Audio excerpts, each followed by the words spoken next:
ಇವತ್ತು ಎರಡು ಉಪಚುನಾವಣೆ ನಡೀತಕ್ಕಂಥದ್ದು. ಇವತ್ತು ದಾವಣಗೆರೆ ದಕ್ಷಿಣ ಮತ್ತು ಬಾಗಲಕೋಟೆ ವಿಧಾನಸಭಾ ಕ್ಷೇತ್ರದಲ್ಲಿ ಏನು ಉಪಚುನಾವಣೆ ನಡೀತಾ ಇದೆ, ಇವತ್ತು ನಮ್ಮ ಭಾರತೀಯ ಜನತಾ ಪಾರ್ಟಿಯಿಂದ ಬಾಗಲಕೋಟೆಯಲ್ಲಿ ಚರಂತಿ ಮಠ ಅವರು ಹಿರಿಯ ನಮ್ಮ ಶಾಸಕರು ನಾಯಕರಿದ್ದಾರೆ.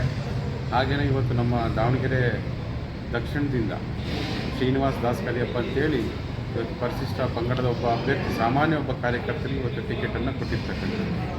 ಹಾಗಾಗಿ ಇವತ್ತು ಕರ್ನಾಟಕ ರಾಜ್ಯದಲ್ಲಿ ಇವತ್ತೇನು ಕಳೆದ 3 ವರ್ಷದಿಂದ ಇವತ್ತು ರಾಜ್ಯ ಸರ್ಕಾರದ ಒಂದು ಧೋರಣೆ ಏನಿದೆ, ಇವತ್ತು ಅಭಿವೃದ್ಧಿ ಕಾರ್ಯಗಳಿಗೆ ಹಣಗಳಿಲ್ಲ, ಬರೀ ಗ್ಯಾರಂಟಿ ಯೋಜನೆಗೆ ಇವರು ಹಣವನ್ನು ಕೊಟ್ಟು ಇವತ್ತು ಸರ್ಕಾರ ಸಂಪೂರ್ಣವಾಗಿ ಇವತ್ತು ಮೂಲಭೂತ ಸೌಕರ್ಯಗಳಿರ್ಬೋದು, ವೈಯಕ್ತಿಕವಾಗಿ ಇವತ್ತು ಕೊಡ್ತಕ್ಕಂಥ ಸವಲತ್ತುಗಳಿಗೆ ಇವತ್ತು ಹಣ ಇಲ್ಲದಂಗೆ ಆಗಿರ್ತಕ್ಕಂಥದ್ದು. ಹಾಗಾಗಿ ಇವತ್ತು ಜನರು ಸಂಪೂರ್ಣವಾಗಿ ಹತಾಶ ಮನೋಭಾವದಲ್ಲಿ ಇರ್ತಕ್ಕಂಥದ್ದು ಕರ್ನಾಟಕ ರಾಜ್ಯದಲ್ಲಿ. ಯಾಕೆಂದರೆ ಇವತ್ತೊಂದು ನಾವು ಸಬ್ಸಿಡಿ SC/ST ಸಮುದಾಯದವರು ಒಂದು ಗಂಗಾ ಕಲ್ಯಾಣಿ ತೊಗೊಬೇಕಂದ್ರೂ ಲೋನ್ ಇಲ್ಲ, ದುಡ್ಡಿಲ್ಲ, ಒಂದು ನೇರ ಸಾಲ ಪಡಿಬೇಕಂದ್ರೂ ಒಂದು ಲೋನ್ ಇಲ್ಲ. ಇವತ್ತು ನಮಗೆ ಮೂಲಭೂತ ಸೌಕರ್ಯ, ಒಂದು ಮನೆ ಬೇಕು, ರಸ್ತೆ ಬೇಕು, ಚರಂಡಿ ಬೇಕು ಅಂದ್ರೂ ಸಹ ಇವತ್ತು ಸರ್ಕಾರದ ಅಭಿವೃದ್ಧಿ ಕೆಲಸಗಳಿಗೆ ಹಣವನ್ನು ಸಂಪೂರ್ಣವಾಗಿ ದಿವಾಳಿ ತಂದದ್ದು ರಾಜ್ಯ ಸರ್ಕಾರ ಹೋಗಿರ್ತಕ್ಕಂಥದ್ದು.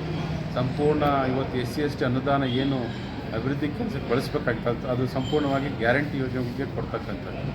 ಹಾಗಾಗಿ ಇವತ್ತು ಎಲ್ಲರೂ ಸಹ ಹತಾಶ ಮನೋಭಾವದಲ್ಲಿ ಕರ್ನಾಟಕದ ರಾಜ್ಯದ ಜನತೆ ಇದ್ದಾರೆ. ಇವತ್ತು ನಮಗೆ ಗ್ಯಾರಂಟಿ ಬೇಡ, ಇವತ್ತು ಅಭಿವೃದ್ಧಿಯ ಗ್ಯಾರಂಟಿಯನ್ನು ಕೇಳ್ತಾ ಇದ್ದಾರೆ ಜನ. ಇವತ್ತು ಸಂಪೂರ್ಣ ಅಭಿವೃದ್ಧಿ ಕೆಲಸಗಳಿಗೆ ನಮಗೆ ಕೊಡಿ, ಇಂಥ ಫ್ರೀ ಯೋಜನೆಗಳನ್ನ ಬೇಡ ಅಂತ ಒಂದು ಮನೋಭಾವನೆ ಇಡೀ ರಾಜ್ಯದಲ್ಲಿ ಇದೆ.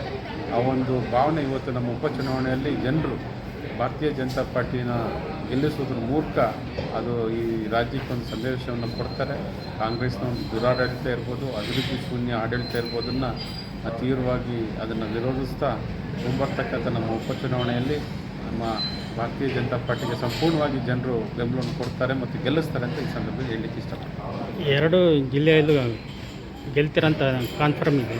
ಸಂಪೂರ್ಣವಾಗಿ ಇವತ್ತು ನಾವು ದಾವಣಗೆರೆಗೆ 3 ಬಾರಿ ನಾವು ಚುನಾವಣೆ ಇದಕ್ಕೆ ಹೋಗಿದ್ವಿ. ಅಲ್ಲಿ ಜನರ ಒಂದು ಸ್ಥಳೀಯ ಒಂದು ಭಾವನೆ ಏನು ಬರ್ತಾ ಇದೆ ಅಂದರೆ, ಇವತ್ತು ಒಂದು ಕುಟುಂಬಕ್ಕೇ ಒಬ್ಬ ಮಂತ್ರಿ ಇದ್ದಾರೆ, ಒಬ್ಬರು MP ಇದ್ದಾರೆ, ಅವ್ರ ಕುಟುಂಬಕ್ಕೇ ಒಂದು ಇನ್ನೊಂದು MLA ಬೇಕಿತ್ತ ಅನ್ನೊಂದು ಪ್ರಶ್ನೆ ಭಾಳಷ್ಟು ಜನರಲ್ಲಿದೆ.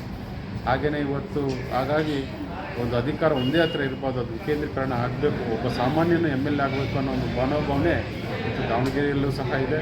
ಹಾಗೆಯೇ ಬಾಗಲಕೋಟೆಯಲ್ಲೂ ಸಹ